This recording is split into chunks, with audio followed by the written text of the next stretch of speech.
ज्योती Hivrale madam, माजी मुख्याध्यापिका, Milind multipurpose primary high school, हे माननीय आनंदराव आंबेडकर साहेबांचे स्वागत करणार आहे.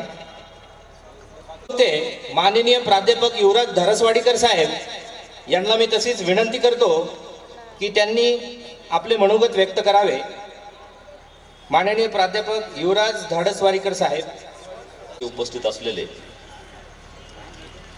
तुमच्या आमचे सर्वांचे लाडके नेते आदरणीय आनंदराज आंबेडकर साहेब, इथं उपस्थित असलेले आणि ज्यांनी आता शायरीच्या माध्यमातून आंबेडकरी चळवळ आपल्यासमोर पेश केली. खरं म्हणजे त्यांच्या अगोदर मला बोलायचं होतं. आमचे ते मार्गदर्शक आहेत ॲडव्होकेट संध्याराजी रुपवते साहेब, बावधनकर साहेब, आदरणीय बेहेरे सर, ज्यांच्या आग्रहामुळे मी आज इथं उपस्थित झालो. ते माझे चळवळीतील तरुण सहकारी घोरपडे सर, भोले सर, आमची ज्येष्ठ मंडळी आहे, इथं बंडूभाऊ प्रधान आहेत, त्याचबरोबर मोरे साहेब आहेत, इकडं मिलिंद बनसोडे, सगळीच मंडळी दिसतीये. कारण या परिसरामध्ये 4 वर्ष मी घालवले आहेत. डॉक्टर बाबासाहेब आंबेडकरांच्या विद्यापीठाचं नामांतर झालं त्यावेळेस लातूर जिल्ह्याचा मी नामांतरवादी विद्यार्थी कृती समितीचा जिल्हाध्यक्ष होतो. आणि नामांतर झाल्याच्या नंतर आपल्या डिग्रीवरती बाबासाहेब आंबेडकरांचं नाव असावं म्हणून SRT विद्यापीठ नांदेड सोडून आम्ही इथं आलो. रात्री बेरात्री आम्ही या भूमीवरती भटकायचो आणि एक वेगळा आनंद आम्हाला मिळायचा. कारण बाबासाहेब आंबेडकरांच्या पदस्पर्शाने पुलकित झालेली ही भूमी आहे. आणि त्या भूमीमध्ये आज मी इथं तुमच्यासमोर माझे विचार व्यक्त करतोय, ते ही भैयासाहेब आंबेडकरांच्या जयंतीच्या निमित्तानं. या गोष्टीमुळं माझं अंतःकरण भरून आलेलं आहे. एका चळवळीतील कार्यकर्त्याला याच्यापेक्षा मोठा दुसरा आनंद कुठलाही असत नाही. 8 तास प्रवास करून आलो, परंतु इथं आल्याच्या नंतर आनंदराजे आंबेडकर साहेबांना मी पाहिलं आणि माझा शीन गेला. मित्रांनो, खरं म्हणजे हा हेटेरोजेनियस ऑडियन्स समोर आहे. कुठल्या पातळीवरती बोलायचं हा माझ्या समोर प्रश्न आहे. परंतु ज्यावेळेस आपण भैयासाहेब आंबेडकरांविषयी बोलतो, बाबासाहेब आंबेडकरांविषयी बोलतो, तो भाव सर्वच वयोगटातील लोकांना कळत असतो. आज भैयासाहेब आंबेडकरांची जयंती आहे भावंडांना. आणि मग मी नेहमी लहानपणी मी ऐकलेलं आहे की महाराष्ट्रामध्ये सर्वात उंच शिखर कुठलं आहे तर कळसुबाईचं शिखर आहे. शिकवलेलं आहे वर्गामध्ये सरांनी. आणि जगात सर्वात उंच जर शिखर जर कुठलं असेल तर ते माउंट एव्हरेस्टचं शिखर आहे. आणि मग हे माउंट एव्हरेस्टचं शिखर जे आहे ते पहिल्यांदा कोण चढून गेला तर शेर्पा तेनसिंग चढून गेला. आणि फार मोठा पराक्रम त्यांनी केला. मित्रांनो, चळवळीच्या गिर्यारोहणाचा आपण ज्यावेळेस विचार करतो त्यावेळेस नैसर्गिक क्रायसिस असून देखील, म्हणजे लहानपणापासून न्यूमोनिटिक सारखा एक रोग आहे, आजार आहे, त्याचबरोबर पायाचा आजार आहे. आणि अशा परिस्थितीमध्ये चळवळीचं गिर्यारोहण भैयासाहेब आंबेडकरांनी ज्या पद्धतीने केलेलं आहे, ज्यावेळेस शेर्पा तेनसिंगाची तुलना भैयासाहेब आंबेडकरांच्या सोबत मी करतो त्यावेळेस भैयासाहेब आंबेडकरांची कर्तबगारी शेर्पा तेनसिंगच्या हजारो पटीनं मोठी आहे हे आपल्या लक्षात आल्याशिवाय राहत नाही. ते आपण लक्षात घेतलं पाहिजे. भावंडांनो, कधीही निसर्गाच्या मर्यादेला भैयासाहेब आंबेडकरांनी भीक घातली नाही. व्यवस्था सातत्यानं भैयासाहेब आंबेडकरांना दुर्बल ठेवण्याचा एका बाजूला प्रयत्न करत होती, पण त्या गोष्टीकडे त्यांनी लक्ष दिलं नाही. बाबासाहेब आंबेडकरांचा विचार, बाबासाहेब आंबेडकरांची चळवळ हेच त्यांचं ध्येय होतं. आणि सातत्यानं संघर्ष भैयासाहेब आंबेडकर करत राहतात, हे लक्षात घ्या. भैयासाहेब आंबेडकर हे आर्थिकदृष्ट्या देखील दुर्बल असावेत अशी नियती आणि नीती व्यवस्थेची होती. ज्यावेळेस त्यांनी सिमेंटचा कारखाना सुरुवात केला, 25% भागीदार ते स्वतः होते, त्यावेळेस आजूबाजूच्या लोकांनी ही व्यवस्था म्हणजे कोण, या व्यवस्थेत कोण होतं, या व्यवस्थेमध्ये आमच्या आणि परके दोन्ही होते आणि ते ऑपरेट करत होती. भैयासाहेबांना एकाकी पाडण्याचा प्रयत्न करत होती. आणि मग सिमेंटचा कारखाना सुरुवात केल्याच्या नंतर भैयासाहेब आंबेडकरांच्या विरोधामध्ये वेगवेगळ्या कंड्या पिकवण्याचं काम या लोकांनी केलेलं होतं. किंवा मुंबईच्या विमानतळ परिसरामध्ये ज्यावेळेस उद्योग व्यापार सुरुवात करण्याचा प्रयत्न भैयासाहेब आंबेडकर करत होते त्याही वेळेस दिल्लीपर्यंत बाबासाहेब आंबेडकरांना वेगवेगळ्या पद्धतीचे मेसेज देण्याचं काम, चुकीचे मेसेज देण्याचं काम काही मंडळी करत होती. त्याचं कारण असं होतं मित्रांनो, महापुरुषाच्या नंतर महापुरुषाच्या पुण्याईवरती स्वतःची पोळी जर भाजायची असेल तर त्याच्या वारसदाराला अगोदर दूर करावं लागतं. धूर्त लोक हे अशा पद्धतीचं काम करत असतात. म्हणून सातत्यानं बाबासाहेब आंबेडकर आणि भैयासाहेब आंबेडकरांमध्ये कशा पद्धतीनं अंतर निर्माण होईल याचा प्रयत्न करत होते. परंतु बाबासाहेब आंबेडकरांचा भैयासाहेबावरती फार विश्वास होता. बाबासाहेब आंबेडकर म्हणायचे, माझा मुलगा सोन्यासारखा आहे, माझा मुलगा कुणाच्याही समोर हात कधीही पसरणार नाही. भैयासाहेबाविषयी बोलत असताना बाबासाहेब आंबेडकरांचे हे शब्द आहेत, लक्षात घ्या.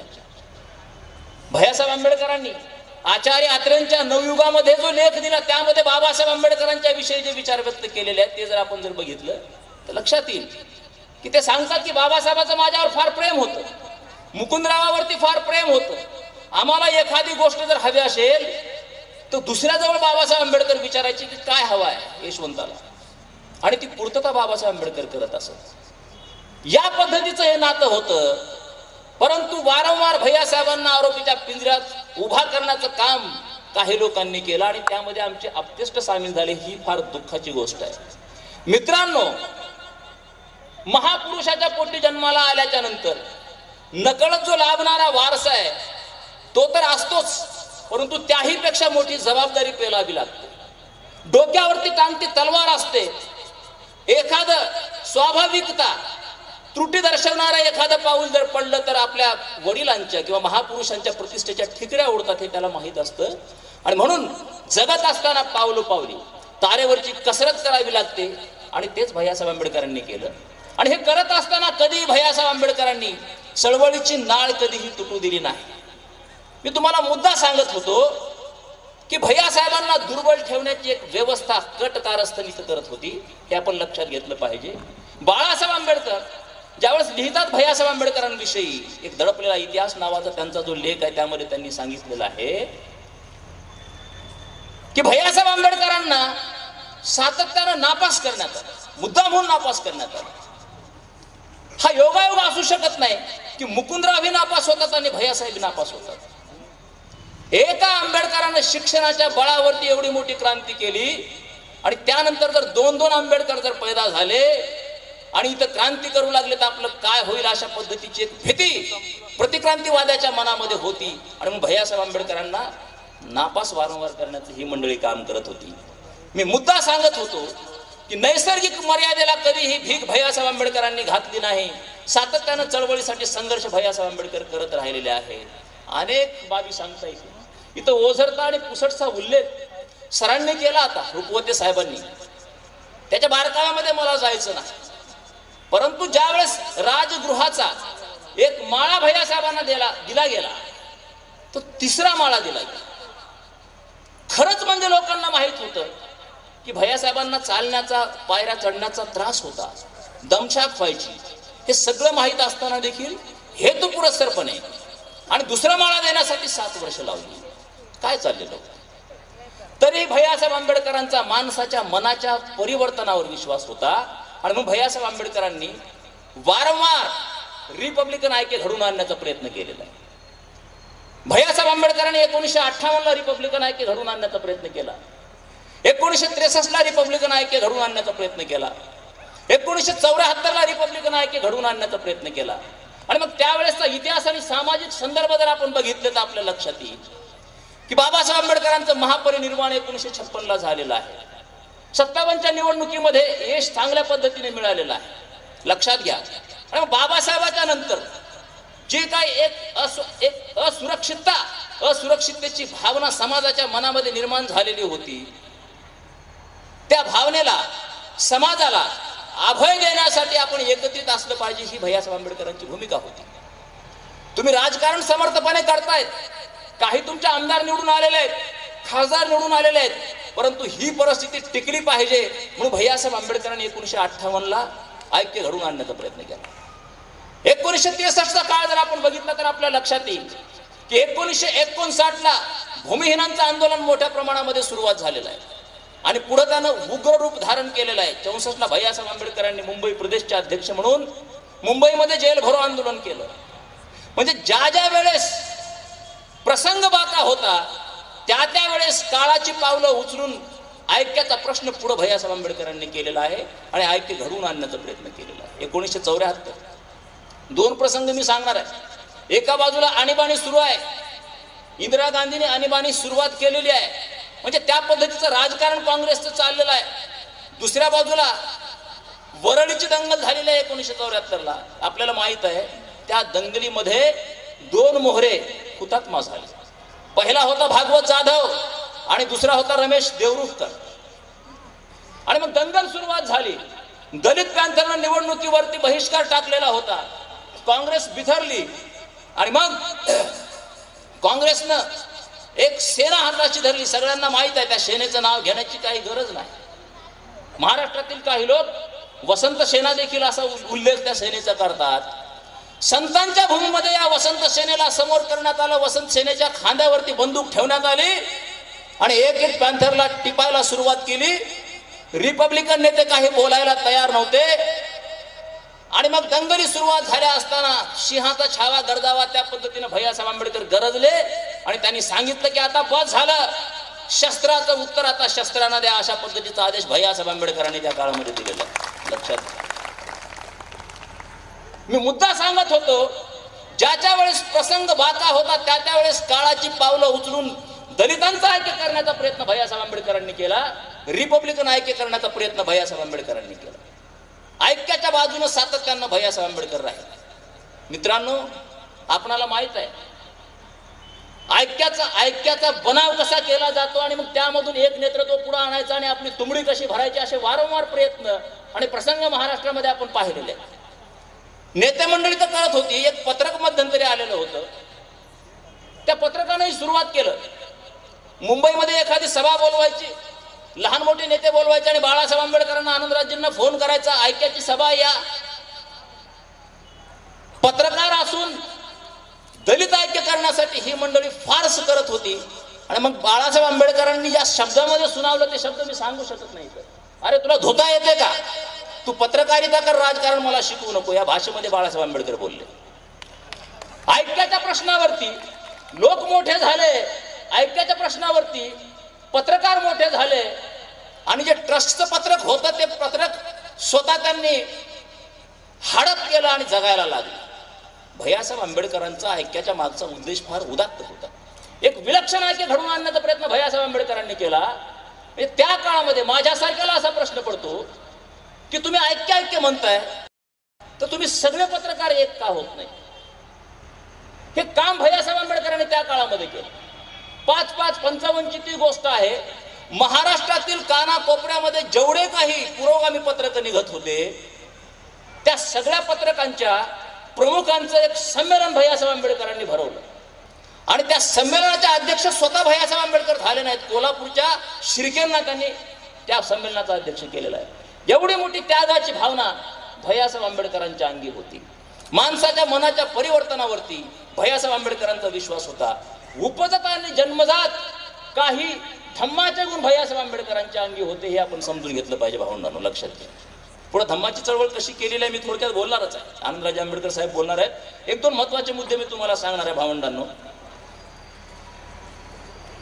मुखपत्र म्हणजे बाबासाहेब आंबेडकर मूकनायकाच्या पहिल्या अग्रलेखामध्ये सांगतात की मुखपत्राच्या शिवाय चळवळ म्हणजे पंख तुटलेल्या पक्षासारखी असते.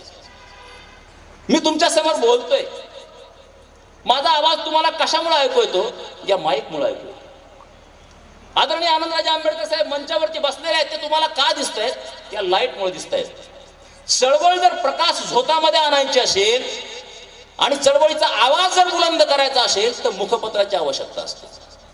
मग सातत्यानं बाबासाहेब आंबेडकरांच्या मुखपत्राचं व्यवस्थापन करण्याचं काम भैयासाहेब आंबेडकरांनी केलं. अतिशय प्रामाणिकपणे केलं.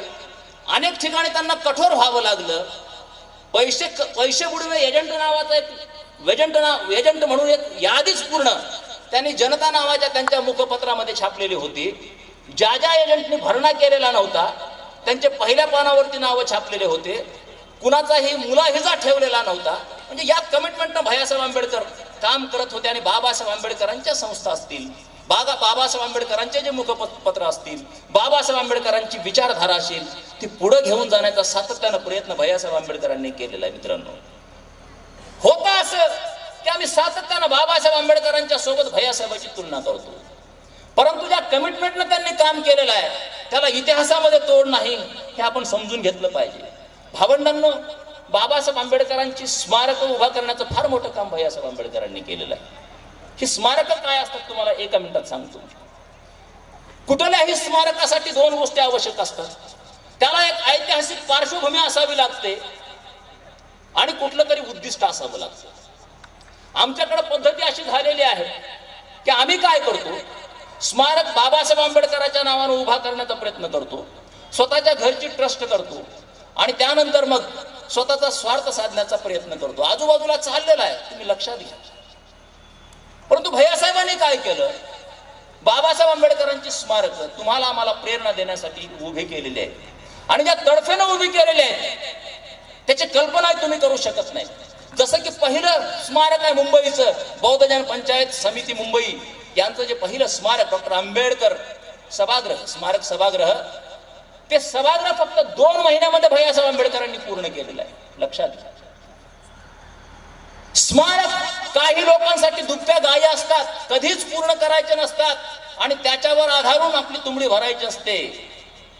भैयासाहेबांचं कल्चर काय होतं, कफ परेडचं जे बाबासाहेब आंबेडकरांचा पुतळा आहे, दोंद्याला भेटले, 17,000 रुपये भैयासाहेब आंबेडकरांनी दिले.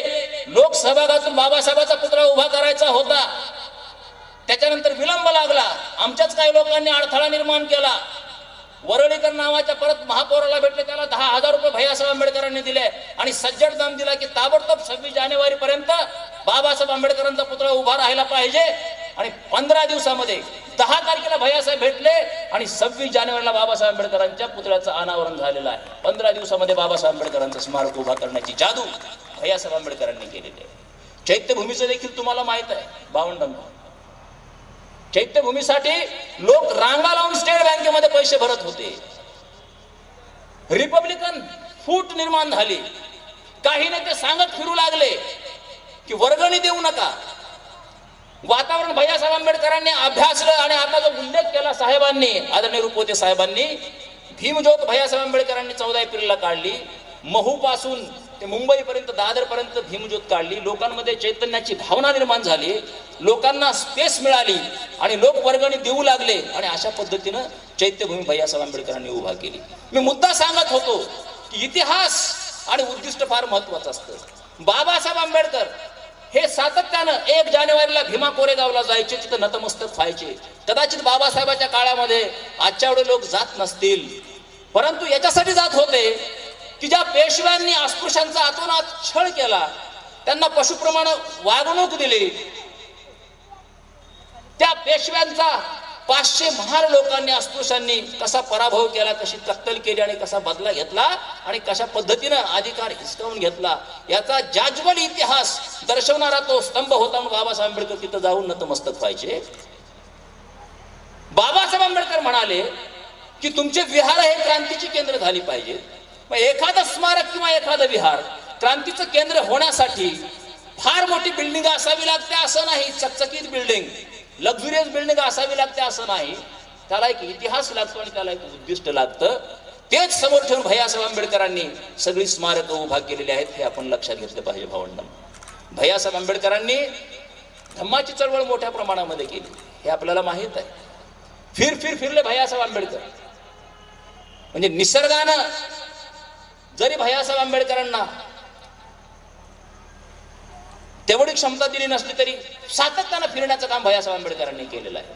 ते थायलंडला गेले, शिलोनला गेले, दिल्ली येथील जी परिषद आहे, सारनाथ येथील जी परिषद आहे, या सगळ्या परिषदांमध्ये भारतीय बौद्धांचं प्रतिनिधित्व भैयासाहेब आंबेडकरांनी केलं आणि आमच्या समस्या वेशीला टांगण्याचं काम त्या काळामध्ये भैयासाहेब आंबेडकरांनी केलेलं आहे. ज्या वेळेस चैत्यभूमीला जागा मागण्यात आलेली होती, 40 बाय 40 फुटाची जागा, त्यावेळेस मुंबईच्या मनपाने फक्त 8 बाय 8 फुटाची जागा दिलेली होती. भैयासाहेब आंबेडकर संतापले, त्यांनी जाब विचारला आणि मग तदनंतर 40 बाय 40 जागा दिलेली आहे. या 40 बाय 40 फूट जागेचं रूपांतर 14 एकर जागेमध्ये करण्याची जादू जर कोणी केली असेल तर ते आदरणीय आनंदराजे आंबेडकर साहेबांनी केलं. लक्षात घ्या, खऱ्या अर्थानं एखादं स्मारक जर क्रांतीचं प्रतीक असेल तर जागेचा प्रश्न आपोआपच मिटतो. अनुयायी बरोबर मागण्या पदरामध्ये पाडून घेतात, हे आपण लक्षात घेतलं पाहिजे भावंडांना. मी मुद्दा सांगत होतो की धम्माच्या प्रचार आणि प्रसारासाठी सातत्यानं फिरण्याचं काम भैयासाहेब आंबेडकरांनी केलं. मी भारत बौद्धमय करीन अशा पद्धतीची घोषणा बाबासाहेब आंबेडकरांनी दिली होती आणि त्या काळामध्ये एक खटला मेश्राम वर्षस शंभरकर यांचा जो खटला होता, त्या खटल्यामध्ये उच्च न्यायालयाने निकाल दिलेला होता की बाबासाहेब आंबेडकरांना धर्मांतर करता येणार नाही. आणि मग आवळे बाबू हे सुप्रीम कोर्टामध्ये गेले आणि त्यांनी निर्णय बदलून आला, परंतु भैयासाहेब आंबेडकर थांबले नाहीत. भैयासाहेब आंबेडकरांनी तिकडे डोळे झाक करून सातत्यानं लोकांचं धर्मांतर करण्याचा कार्यक्रम संबंध भारतामध्ये केलेला आहे. गाव पातळीपर्यंत धर्मांतर केलेले आहे. आणि मग एखाद्या गावामध्ये ज्यावेळेस धर्मांतर व्हायचं त्यावेळेस त्या गावामध्ये हल्ले व्हायचे, बहिष्कार टाकण्यात यायचा. आणि मग याला जबाब देण्याचं काम भैयासाहेब आंबेडकरांनी आपल्या मुखपत्राच्या माध्यमातून दिलेलं आहे. आणि लोकांना मग विश्वास पटायचा की बाबासाहेब आंबेडकरांच्या नंतर देखील आमच्या पाठीशी कुणीतरी आहे आणि आमचं संरक्षण कुणीतरी करू शकतो. म्हणजे जनतेचं संरक्षण करण्यामध्ये भैयासाहेब आंबेडकर कधीही कुठेही कमी पडले नाहीत, हे आपण समजून घ्यायला हवं. मित्रांनो, मी तुम्हाला सांगितलं की या खटल्याची पार्श्वभूमी तुम्हाला मी सांगितली. आणि दुसरा एक मुद्दा मी सांगणार आहे की बाबासाहेब आंबेडकरांनी या देशातील बौद्ध धम्माचा जो ऱ्हास झालेला आहे त्याची जी कारणं सांगितलेली आहेत, त्यामध्ये एक अतिशय महत्वाचं कारण बाबासाहेब आंबेडकरांनी सांगितलेलं होतं. ते असं होतं की ज्यावेळेस भिक्खूंच्या कत्तली झाल्या त्या याच्यामुळे झाल्या की भिक्खू हे गृहस्थी लोकांपेक्षा स्पष्टपणे वेगळे दिसायचे, कळायचे आणि त्यांच्या कत्तली करणं सोपं जायचं. त्या तुलनेमध्ये ब्राह्मण हे संसारिक होते, ते ओळखायला आले नाहीत, त्यांच्या कत्तली झाल्या नाहीत, ते जिवंत राहिले, मांडणी करू शकले. आणि मग त्यांचा जो धर्म होता ब्राह्मणी धर्म, तो त्या तुलनेमध्ये मोठ्या प्रमाणामध्ये जिवंत राहिला. मुद्दा असा होता की जी गृहस्थी मंडळी आहेत त्यांना देखील धम्माचा प्रचार आणि प्रसार करता आला पाहिजे, त्यांना देखील विधी करता आल्या पाहिजेत. आणि मग हा जो विचार होता तो विचार डोळ्यासमोर ठेवून भैयासाहेब आंबेडकरांनी बोधाचार्याची देखील निर्मिती केलेली आहे, हे आपण लक्षात घेतलं पाहिजे. मित्रांनो, भैयासाहेब आंबेडकरांच्या प्रत्येक सामूहिक कृतीला धम्माचा संदर्भ आहे. जसं की भैयासाहेब आंबेडकरांनी लोकसभेची निवडणूक लढली, हे आपल्याला माहित आहे. ती निवडणूक लढण्याच्या मागे कुठली पार्श्वभूमी होती? मोरारजी देसाईंनी सांगितलं की तुम्हाला बौद्ध व्हा म्हणून कोण सांगितलं होतं? आणि संबंध आंबेडकरी जनतेचा अवमान करण्याचं काम मोरारजी देसाईने केलं. त्यांचं सरकार हाणून पाडण्यासाठी भैयासाहेब आंबेडकर हे लोकसभा लढलेले आहेत. भैयासाहेब आंबेडकर विधान परिषदेवरती गेले, संयुक्त महाराष्ट्र समितीच्या मदतीने गेले, SM जोशींच्या मदतीने ते तिथं गेले. ते तिथं जाऊ नयेत म्हणून रिपब्लिकन नेत्यांनी काही प्रयत्न केला तरी देखील गेले. परंतु त्या काळामध्ये 56ला धर्मांतर झालेलं आहे. आणि मग 61 आणि 65-66च्या दरम्यान भैयासाहेब आंबेडकर विधान परिषदेवरती होते. त्यांना लोकसभा लढता आली असती आणि संयुक्त महाराष्ट्र समितीच्या पाठिंबावरती लोकसभा लढणं म्हणजे खासदार होणं होतं. खासदारकी डोळ्याच्या समोर दिसत होती, परंतु त्याचा त्याग भैयासाहेब आंबेडकरांनी केला. त्याचं कारण असं होतं की ते धर्मांतर झालेलं होतं नुकतंच आणि भारतीय बौद्ध महासभेचे भैयासाहेब आंबेडकर अध्यक्ष होते. राखीव जागेवरून निवडणूक लढण्यासाठी त्यांचा विरोध होता, म्हणून GK मानेला त्यांनी संधी दिली आणि GK माने हे खासदार झाले. म्हणजे हा त्याग जो आहे, या त्यागाची तुलना आजच्या कुठल्याही फाटक्या नेत्यासोबत होऊ शकत नाही. फक्त बाबासाहेब आंबेडकरांचे वंशजच त्या पद्धतीनं काम करू शकतात.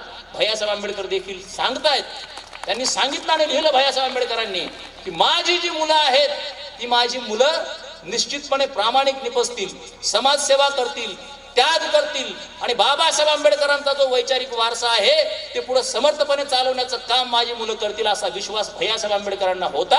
आणि त्यावरती खरं उतरण्याचं काम आदरणीय आनंदराजे आंबेडकर यांनी केलेलं आहे, हे आपण लक्षात घेतलं पाहिजे. मित्रांनो, एक शेवटचा मुद्दा मी तुम्हाला सांगणार महत्वाचा. आनंदराजे आंबेडकर साहेबांचं भाषण ऐकण्यासाठी तुम्ही उत्सुक आहात. मी 5 मिनिटांमध्ये माझं भाषण संपवणार आहे. अतिशय महत्वाचा मुद्दा मी तुम्हाला सांगणार आहे. निवडणुका वगैरे आहेत त्याच्या खोलामध्ये मी जात नाही, आज जयंतीचा कार्यक्रम आहे. तो मुद्दा असा आहे, ज्यावेळेस भैयासाहेब आंबेडकर हे पहिल्यांदा भारतीय बौद्ध महासभेचे अध्यक्ष झाले आणि त्यांनी पहिल्यांदा आपले विचार व्यक्त केले, त्यावेळेस त्यांनी 2 गोष्टी अतिशय महत्वाच्या सांगितलेल्या होत्या. त्यामधली पहिली जी बाब होती ती अशी होती की बँगलोर येथील जागेमध्ये त्यांना धम्माच्या प्रचार आणि प्रसाराचं केंद्र उभा करायचं होतं. दुसरा मुद्दा फार महत्वाचा होता. मी दीक्षाभूमीच्या इतिहासामध्ये जाऊ इच्छित नाही, पण एवढं मला माहित आहे आणि एवढं मी तुम्हाला सांगू इच्छितो की दीक्षाभूमीची जी जागा आहे ती जागा यशवंतराव चव्हाणांनी भारतीय बौद्ध महासभेला देऊ केलेली होती. परंतु लोकलचे जे लहान मोठे अधिकारी आहेत त्यांना मॅनेज करून स्मारक समितीनं दीक्षाभूमी हडप केली आणि सातत्यानं त्यावरती जगत राहिली. भैयासाहेबांची काय कल्पना होती लक्षात घ्या. दोन गोष्टी भैयासाहेब आंबेडकरांनी सांगितलेल्या होत्या. पहिली बाब अशी होती की बँगलोर येथील जागेमध्ये मला धम्माचं प्रचार आणि प्रसाराचं केंद्र उभा करायचं अद्ययावत. दुसरा मुद्दा फार महत्वाचा होता. भैयासाहेब आंबेडकरांनी त्यावेळेस सांगितलं, पहिल्यांदा बौद्ध महासभेचे अध्यक्ष झाल्याच्या नंतर पहिल्यांदा विचार व्यक्त केले त्यावेळेस, दीक्षाभूमीवरती बौद्ध धम्माचं एक विद्यापीठ उभा करायचं.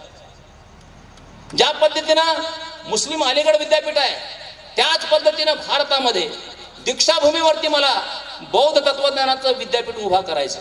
ही भैयासाहेब आंबेडकरांची कल्पना होती. मित्रांनो, हे विद्यापीठ स्थापन करण्याची क्षमता, निर्माण करण्याची क्षमता भारतवर्षामध्ये एकाच नेत्यामध्ये आहे आणि त्या नेत्याचं नाव आहे आदरणीय आनंदराजे आंबेडकर. हे आपण लक्षात घ्या.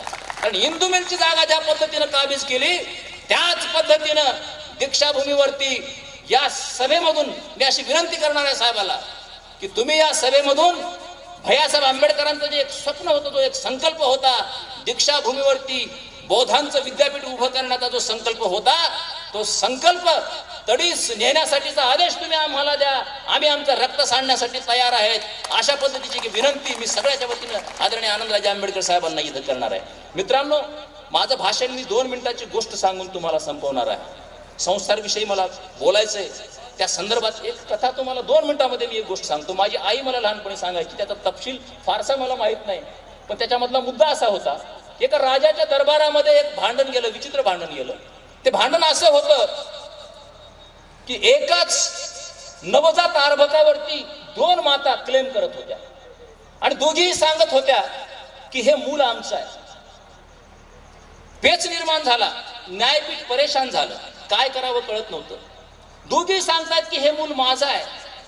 आणि मग त्यावेळेस न्यायाधीशानं काय केलं, तो परेशान झाला आणि त्यानं असं सांगितलं की ठीक आहे, खरं कुणी जर सांगत नसेल तुमच्या दोघीपैकी तर मग एक आपण काम करूया, ह्या मुलाचे 2 तुकडे करूयात आणि दोघीला 2 तुकडे देऊयात. अशा पद्धतीने एक मंच तिथं आणण्यात आलं. वरती त्या अर्भकाला ठेवलं. तलवार मागवण्यात आली आणि तो जो जल्लाद होता एका घावामध्ये त्या मुलाचे 2 तुकडे करणार होता. तेवढ्यात एक महिला जोरात चिरकली, किंचाळली आणि सांगितलं, थांबा, त्या मुलाला मारू नका. ते मूल माझं नाही, ते मूल तिचं आहे, तिला देऊन टाक. आणि न्यायाधीशानं ओळखलं की जी सांगते की मूल माझं नाही, मूल तिचं आहे, तिला देऊन टाका, तीच खरी आई होती आणि तिला ते मूल देण्यात आलं. मित्रांनो, माझा मुद्दा असा आहे, बाबासाहेब आंबेडकरांनी आपली प्रत्येक संस्था, बाबासाहेब आंबेडकरांनी आपली प्रत्येक संघटना, बाबासाहेब आंबेडकरांनी आपलं मुखपत्र या सगळ्यांना आपल्या अपत्यासारखं, मुलासारखं जपलं. त्याच भावनेनं, त्याच मायेनं भैयासाहेब आंबेडकरांनी सगळ्या संस्था, संघटना, मुखपत्र मुलासारख्या जपलेल्या आहेत, वाढवलेल्या आहेत. स्वतः माता झाले. मित्रांनो, संस्था दुसऱ्याला मिळाली तरी हरकत नाही, परंतु त्यावरून वाद निर्माण होऊ नये, संस्थेची अप्रतिष्ठा होऊ नये, याच्यासाठी स्वतःच्या भावभावना कुर्बान करण्याची संस्कृती आंबेडकर घराण्याची आहे, लक्षात ठेवा. आजपर्यंत ते त्यांनी केलं. मग तुमचं आमचं काम आहे, जनतेच्या न्यायपीठामध्ये हा जर प्रश्न नेला तर आपण विचार केला पाहिजे की एखादं मूल जर दाईकडे दिलं आणि ती दाई त्या मुलावर जर व्यवस्थित संस्कार जर करत नसेल, त्या मुलाचं जर भरण पोषण जर व्यवस्थित करत नसेल, तर त्या मुलावरती ताबा मिळवला पाहिजे आणि स्वतः पण त्या मुलाला समर्थ बनवलं पाहिजे आणि तेच काम आपण केलं पाहिजे. आणि सगळ्या संस्था, संघटना आणि मुखपत्र आंबेडकरी घराण्याच्या हातामध्ये दिल्या पाहिजेत. अशा पद्धतीची जनतेच्या न्यायपीठाला मी विनंती करतो आणि मी इथं थांबतो. जय भीम, जय भारत. आपण सर्व ज्यांच्या भाषणाची आतुरतेने वाट बघत आहात असे बहुजन युवा हृदय सम्राट डॉक्टर बाबासाहेबांचे नातू, इंदू मिल आंदोलनाचे प्रणेते, पीपल्स एज्युकेशन सोसायटीचे विद्यमान अध्यक्ष माननीय आनंदराज आंबेडकर साहेबांना मी विनंती करतो की त्यांनी उपस्थितांना संबोधित करावे. माननीय आनंदराज आंबेडकर साहेब. सर हम तुम्हारे साथ हैं। देशाचे भाग्यविधाते बोधिसत्व डॉक्टर बाबासाहेब आंबेडकर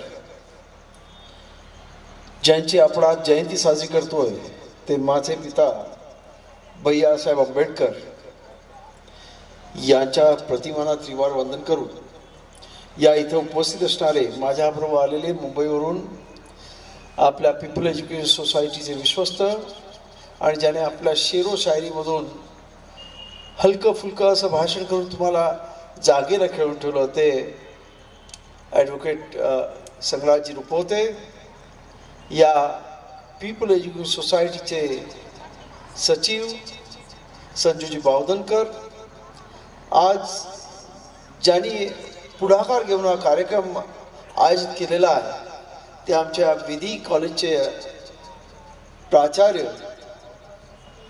बेहराजी, त्याचबरोबर पुण्यावरून आलेले आमच्या पुण्याच्या कॉलेजचे प्राचार्य आमचे नजर सर, त्याचबरोबर या इथे उपस्थित असणाऱ्या या प्राथमिक शाळेच्या मुख्याध्यापिका बालेराव मॅडम, त्याचबरोबर या इथे उपस्थित असणारे शिंदे सर, त्याचबरोबर या इथे उपस्थित असणारे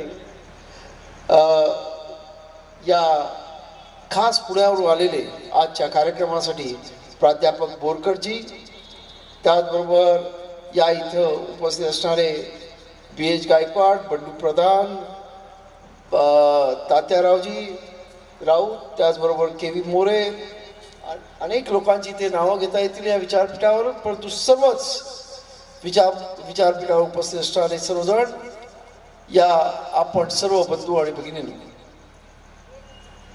खरं म्हणजे मी या संस्थेचा अध्यक्ष झाल्यामुळं आपण भैयासाहेब आंबेडकरांची जयंती इथे साजरी करावी असं काही माझ्या मनात नव्हतं, परंतु या इथं श्रीपती ढोले यांनी हा विचार मांडला आणि या सर्वांनी पुढाकार घेतला म्हणून 3 वर्षापासून ही जयंती या इथे होत आहे. परंतु माझं असं म्हणणं आहे की बाबासाहेब आंबेडकरांची जयंती जगभर होते, पण त्याच्या मुलाने काय केलं हे खरं म्हणजे आज सर्वांना कळावं अशी माझी स्वतःची अपेक्षा आहे. कारण ज्या पद्धतीनं सूर्यपुत्राला किती अडचणी असतात हे त्या सूर्यपुत्राच्या जन्मी जावं लागतं तेव्हाच कळतं असं म्हटलं तर वावगं ठरणार नाही. त्या आपण सर्व मगाशी आमच्या दसवाडीकर सरांनी मुद्दाम मी त्यांचं नाव आता घेतोय कारण ते अत्यंत सुंदर असं भाषण केलंय आणि त्यांनी त्यांच्या अडीअडचणी सांगण्याचा प्रयत्न केला, परंतु बाबासाहेब आंबेडकरांचं आपण गुणगौरव करतो, बाबासाहेब आंबेडकरांना बाबा मानतो, परंतु बापाला खऱ्या अर्थानं श्रद्धांजली वाहणारा किंवा त्याच्या कार्याची पोचपावती देणारा जर कोण मुलगा असेल तो भैयासाहेब आंबेडकर होते असं म्हटलं तर वावं ठरणार नाही. कारण ज्या पद्धतीनं बाबासाहेब आंबेडकरांची म्हणजे पहिल्यांदा स्मारक ज्यांनी या देशामध्ये सुरुवात केली, म्हणजे मगाशी दसवाडीकर सरांनी सांगितलं की बौद्ध जनपंचायत समिती ही जी कोकणवासियांची संस्था आहे तिच्यातर्फे 1958 साली पहिल्यांदा या देशामधलं पहिलं स्मारक डॉक्टर बाबासाहेब आंबेडकर सभागृह हे भोईवाडा इथे भैयासाहेब आंबेडकरांनी बांधलं. कुपरेजला जो बाबासाहेब आंबेडकरांचा भव्य दिव्य पुतळा जो मंत्रालयाच्या समोर आहे तो बांधण्याचं श्रेय सुद्धा भैयासाहेब आंबेडकरांना जातं. मग अशी आपल्याला दसवाडीकर सरांनी सांगितलं की अनेक लोकांनी बाबासाहेब आंबेडकरांचं स्मारक जिथे बाबासाहेब आंबेडकरांचं शेवटचं अंत्यविधी झाला तिथे व्हावं आणि म्हणून लोकांनी पैसे बँकेत लाईन लावून पैसे भरले, परंतु आज सुद्धा ते पैसे बँकेमध्ये तसेच पडून आहेत. त्या पैशाचा अजूनही विनियोग झाला नाही हे फार थोड्या जणांना माहीत असेल. आणि आपसातल्या भांडणामुळं बाबासाहेब आंबेडकरांचं स्मारक बांधलं जात नाही असं पाहिल्यावर 14 एप्रिल 1965 रोजी त्या काळामध्ये मऊ म्हणजे मध्य प्रदेश ज्याचा कालच रिझल्ट लागला आपण पाहिलं, तर त्या तिथे जाऊन बाबासाहेबांच्या जन्मगावी जाऊन भीमज्योत काढली, स्वतःची जीप घेतली, कार्यकर्ते घेतले त्यावेळचे, स्वतः ड्रायव्हिंग करत ती भीमज्योत काढली आणि मध्य प्रदेशमधून विदर्भातून ती उत्तर महाराष्ट्रातून संपूर्ण कोकणामधून फिरून ती जिथे बाबासाहेब आंबेडकरांचा अंत्यविधी झाला तिथे आणली आणि जमलेल्या पैशावरती ते चैत्यभूमी बांधण्यात आली. आज आपण पाहतो की चैत्यभूमीला दरवर्षी आत्ता 6 डिसेंबर झालं 30-40 लाख लोक आले. सरकारने अनेक प्रयत्न केले. आत्ताच काही जणांची स्मारकं तिथे होत आहेत. प्रयत्न केले जातात की बाबासाहेबांच्या एवढी गर्दी त्यांच्या निधनाच्या दिवशी जमावी, परंतु आपण पाहतो की टी व्ही माध्यम इतर अनेक गोष्टीचा प्रयत्न करून सुद्धा तेवढी गर्दी जमत नाही. परंतु त्या चैत्यभूमीला जे लोकांचं पाठबळ लाभलं आणि बाबासाहेब आंबेडकरांची अंत्यविधी झाला म्हणून त्या तिथे जे प्रचंड श्रद्धा आहे, ती ही सर्व प्रथम भैयासाहेब आंबेडकर मानले.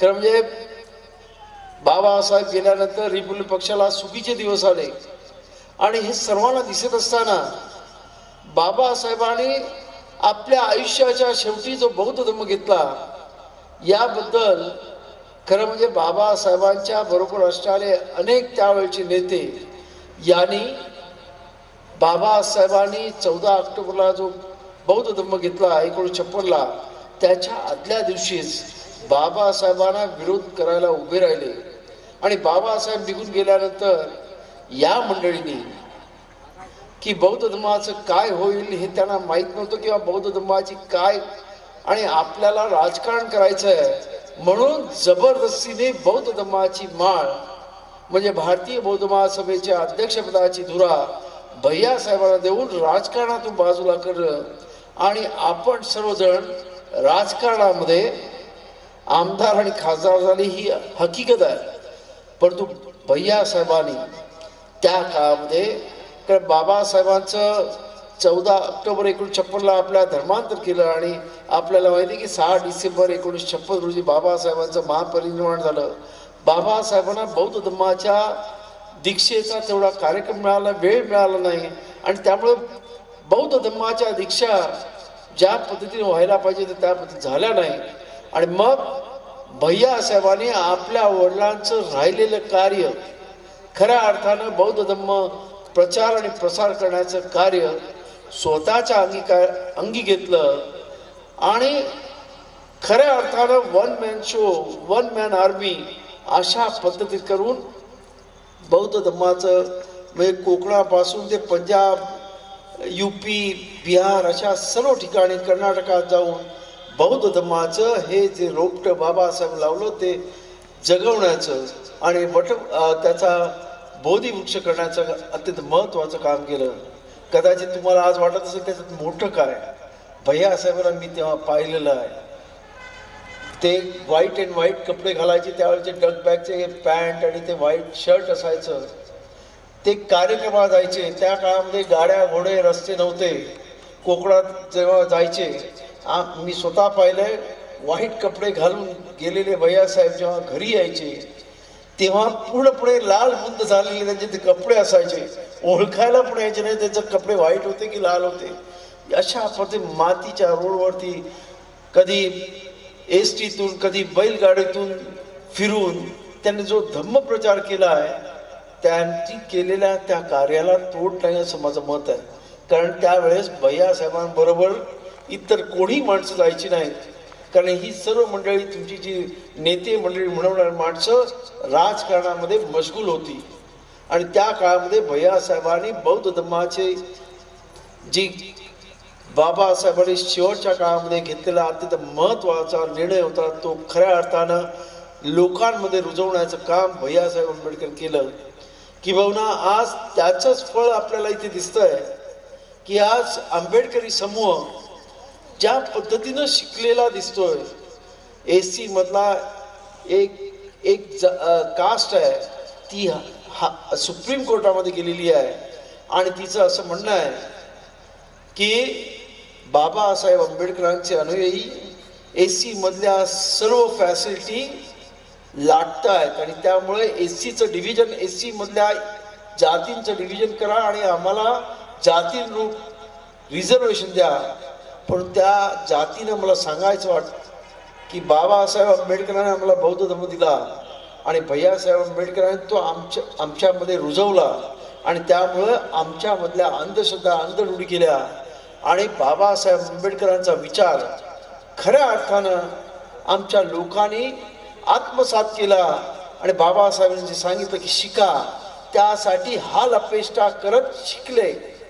आज आपल्याला महत्वाच्या मुद्द्यावर मी जातो. शिकले कसे शिकले तर परिस्थिती अशी आहे की ह्या नागसेन वनामध्ये बाबासाहेब आंबेडकरांनी ज्या काय संस्था काढल्या, विदर्भातून मराठवाड्यातून आपल्या पोरांना मॅट्रिक झाल्यानंतर इथे गेटवरती आई बाप आणून सोडायचे आणि निघून जायचे. मग ह्या नागसेन वनामध्ये त्या मुलांना ॲडमिशन मिळाली जायची. त्यांच्याकडे पैसे नव्हते म्हणून त्यांना पहिल्यांदा आर्थिक मदत दिली जायची आणि त्यानंतर ती मुलं हॉस्टेलमध्ये राहायची, कसे तरी दिवस काढायचे. मग त्यांची स्कॉलरशिप यायची, तेव्हा त्यांच्या स्कॉलरशिपमधून ते पैसे घेतले जायचे. परंतु त्यामुळं संपूर्ण पिढी शिकली, प्रचंड मोठी झाली. आज सुखदेव थोरात आपण पाहतो, आपल्या समाजाचे अत्यंत विद्वान असे नेते, ते प्लॅनिंग कमिशन चेअरमन सुद्धा झाले, ते सुद्धा या नागसेन वनातून गेलेले आहेत. हे आपण लक्षात घेतलं पाहिजे. तर ही सर्व जी मुद्दाम सांगण्याचा उद्देश आहे की या बाबासाहेब आंबेडकरांच्या कर्तृत्वाने आणि एकंदरीत आंबेडकर चळवळीला मिळालेल्या शिक्षणाच्या या विचारानं आणि भैयासाहेब आंबेडकरांनी केलेल्या बौद्ध धर्माच्या प्रचार आणि प्रसारामुळे मिळालेली एक संजीवनीमुळं हा आंबेडकरी समाज शिकला. पण त्याचबरोबर त्या काळामध्ये एक अत्यंत श्रीमंत समाज होता, जो अत्यंत ताकदवान होता, ज्याच्याकडं या महाराष्ट्रातील 60 वर्ष सत्ता होती. असा समाज, मराठा समाज, आज एक मराठा लाख मराठा करून लाखोचे मोर्चे काढतो. कशासाठी? तर आरक्षणासाठी.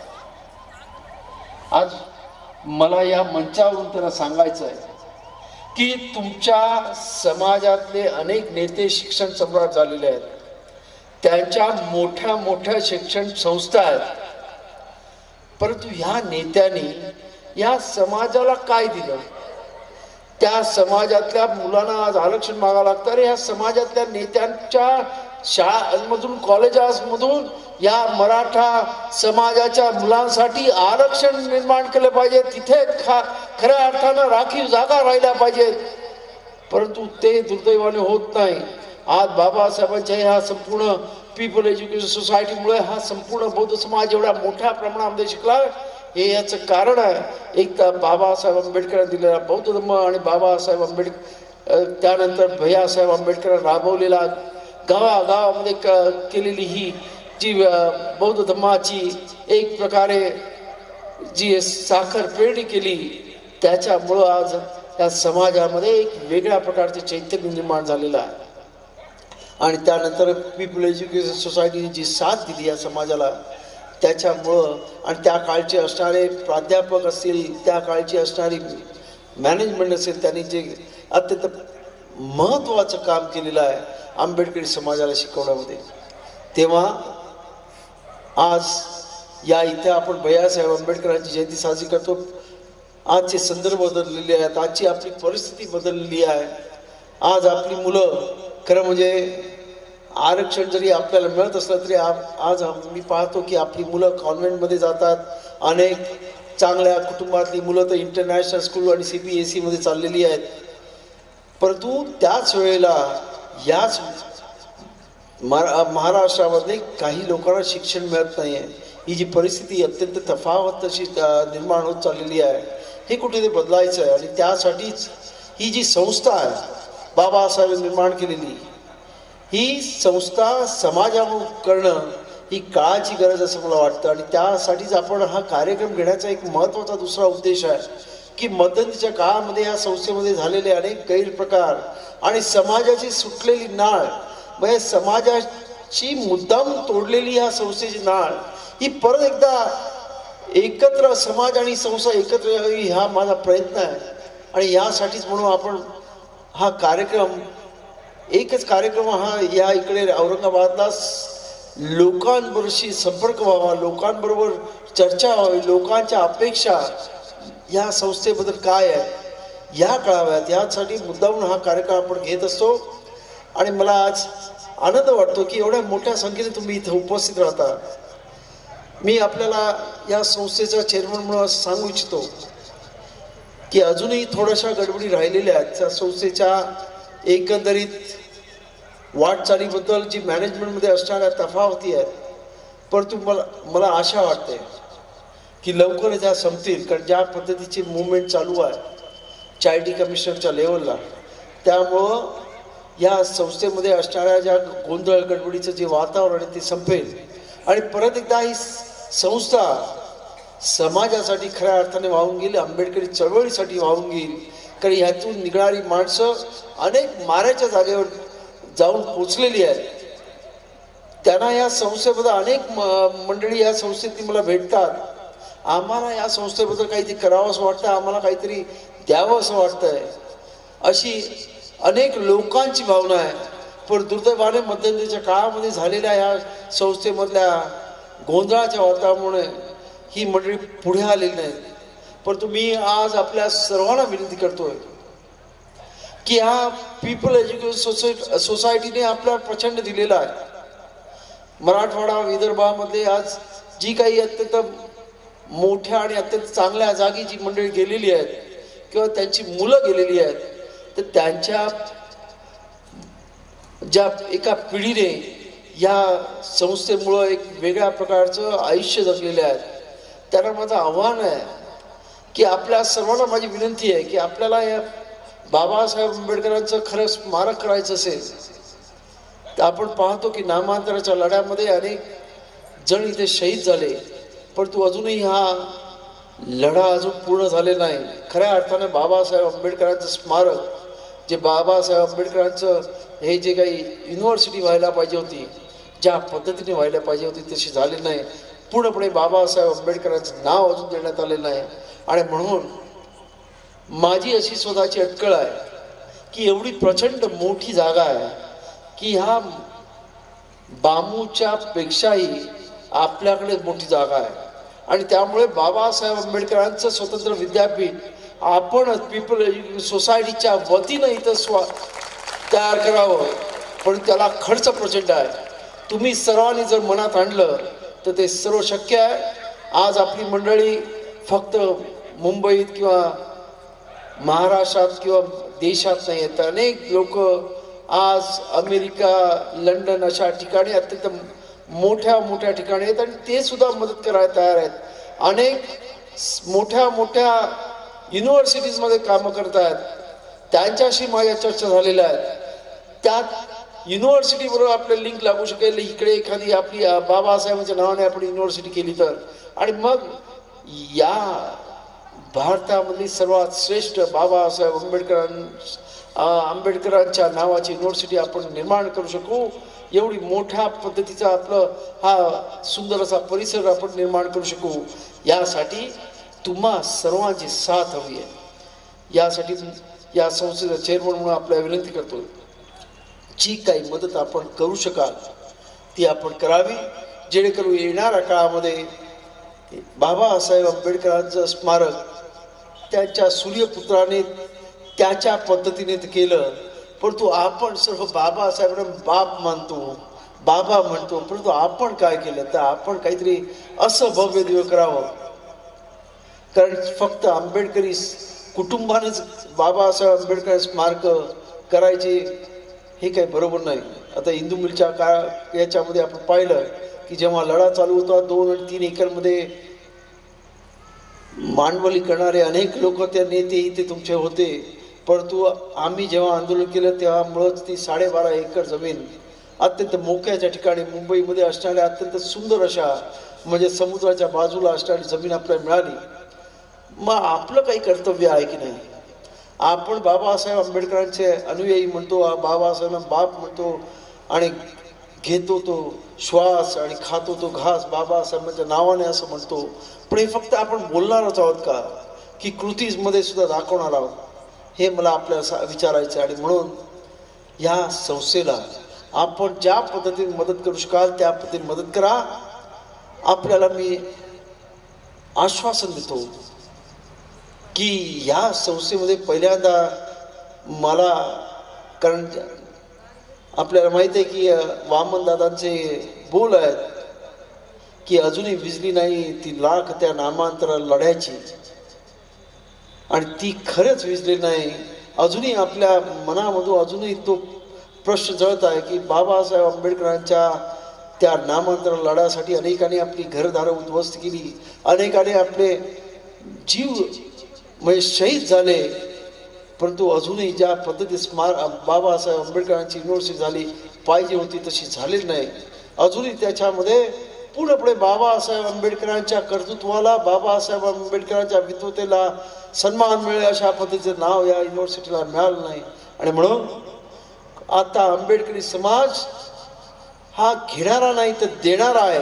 अशा पद्धतीने स्वतःच्या हिमतीवरती आपली युनिव्हर्सिटी तयार करायची आहे बाबासाहेब आंबेडकरांच्या नावाची, अशा माझ्या मनामध्ये अटकळ आहे. आणि मला आशा आहे की बाबासाहेब आंबेडकरांचे अनुयायी या अशा पद्धतीनं आपण नव्यानं निर्माण करू इच्छिणारा युनिव्हर्सिटीसाठी सरळ हस्ते मदत करतील आणि खऱ्या अर्थानं बाबासाहेबांची या बाबासाहेबांनी पुनीत झालेल्या स्पर्शाने आणि स्वतःच्या मेहनतीनं अनेक या इथं इमारती बांधलेल्या आहेत, हॉस्टेल बांधलेल्या आहेत.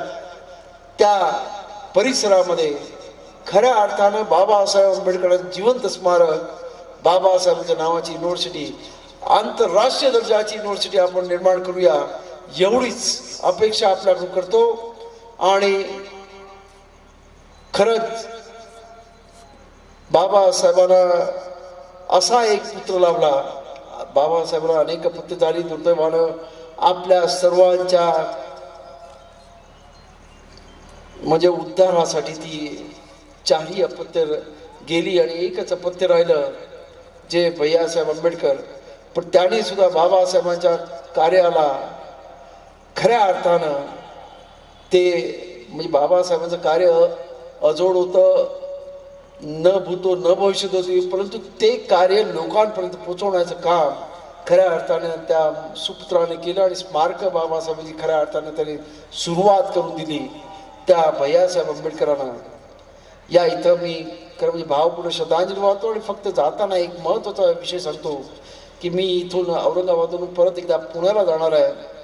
कारण आपलं जे श्रद्धास्थान आहे, ज्या ठिकाणी बाबासाहेब आंबेडकर जायचे, त्या 1 जानेवारीला भीमा कोरेगावला आपण सर्वजण लाखोच्या संख्येने मागच्या वेळेस आला, अचानक आपल्यावरती भ्याड हल्ला झाला. परंतु आज आपल्यामधल्याच काही लोकांनी तिथे सभा घेऊ देऊ नका, नाही तर दंगल भडकेल अशा पद्धतीचे पत्रक दिल्यामुळं तिथे 1 जानेवारीला कुठचाही कार्यक्रम करू न देण्याचं सरकारचं मनामध्ये आहे. आणि त्यासाठी 14 तारखेला मी पुण्याला जाऊन त्या जिल्हाधिकाऱ्याला स्वतः भेटणार आहे. मुख्यमंत्र्यांना भेटलो, त्यांनी आश्वासन दिलं, परत जिल्हाधिकारी ते बदलत आहेत. आणि माझं आपल्याला विनंती आहे की आपल्यावरती मागच्या वेळेस झाला त्यामुळे घाबरून जाऊ नका. रिपब्लिक सेनेतर्फे तिथे 1 तारखेला सरकार जरी नाही म्हटलं तरी ही जाहीर सभा होणारच आहे आणि तुम्ही लाखोच्या संख्येने या एवढीच विनंती करतोय. आणि खऱ्या अर्थाने आंबेडकरी समाज हा शूरवीरांचा आहे. किंबहुना एक पोस्ट मगाशी मी वाचली, बीजी कोळसे पाटील यांनी दिलेली आहे की खऱ्या अर्थाने छत्रपती शिवाजी महाराज आणि संभाजी महाराज यांना कोणी न्याय दिला असेल तर त्या आंबेडकरी जनतेने म्हणजे त्यावेळच्या लोकांनी दिला आहे, अशा पद्धतीची दिली आहे. आणि त्यामुळं आज लोक सुद्धा तुम्हाला शूर म्हणायला लागलेत. तेव्हा 1 जण न घाबरता भीमा कोरेगावला या एवढीच विनंती करतो. परत एकदा भैयासाहेब आंबेडकरांच्या जयंतीनिमित्त त्यांना आदरपूर्वक श्रद्धांजली वाहतो आणि आपली रजा घेतो. जय भीम, जय बुद्ध, जय भारत. धन्यवाद सर, धन्यवाद.